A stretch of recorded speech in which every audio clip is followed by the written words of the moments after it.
I'm Bill Hanley, born in Medford, Massachusetts in 1937. Hanley Sound is a sound company started in the early 1950s. There was no marketplace. It was just starting.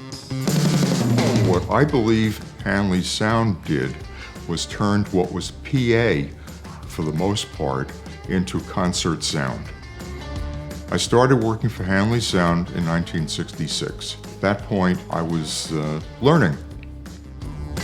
The quality was picking up, and the sound systems that were in the theaters, that's where I got all the good equipment to really do stuff on the run.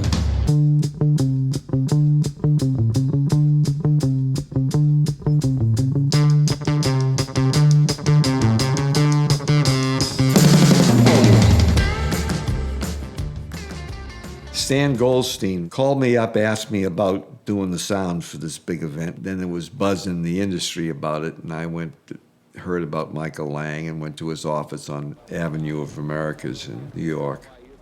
He wouldn't give me enough money to do it the way I wanted to do it. I had to do what I could afford to do it and make it happen well. It was a mad scramble to get everything together in time. We went out to look at the new site at Max's farm. I walked the field and studied the whole area and then went back and designed the sound system. The only problem with it was that there were pockets that were dug out in the hill, and I had to get high enough to get sound into them. I treat sound like light, and if you can't see the light, then it's not there. The sound system was staged left, stage right, probably 50 or 60 feet off of the stage. I laid those two very tall towers up, and then they went back and built special speaker systems to get enough energy to the top of the hill. The upper level thing was special. The lower level stuff was the stuff we were using at Newport in that design. The sound system at Woodstock was somewhere around 10 to 12,000 watts. I mean, I set up for 100,000 people, not 600,000.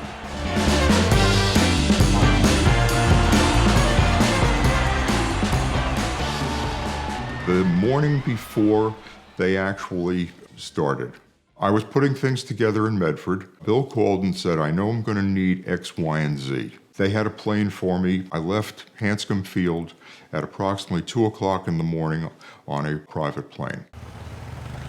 I arrived approximately at 5 o'clock in the morning on Friday. One of the guys came out on a motorcycle, and the key pieces that I had were strapped on his back and strapped on the motorcycle, and that went in. Now, I'm still sitting at the airport. They were bringing acts in with the helicopters that were there, but I wasn't considered important, so therefore they couldn't get me in. The news crew that I had worked with before out of New York had a helicopter. They saw me, and I told them, I said, is that your helicopter? And I had a vantage point that probably no other person, certainly on the sound crew, had. The concert was underway, and I could see what was going on down below. For me to watch it was so breathtaking. I never saw anything that big.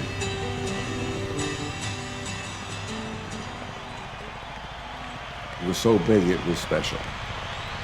And the kids were so well behaved. It was a very wonderful happening to me. Everybody was getting along. We were always prepared for rain, and there was always tarps and coverings and things of that nature. It looks like we're going to get a little bit of rain, so you better cover up. We would spray the audio connectors with a CRC formula, which is very similar to WD-40 today, and that would displace water. So consequently, the connectors didn't get wet and we didn't have buzz problems, or if we did, then we could go back and we could do whatever was necessary in order to eliminate that.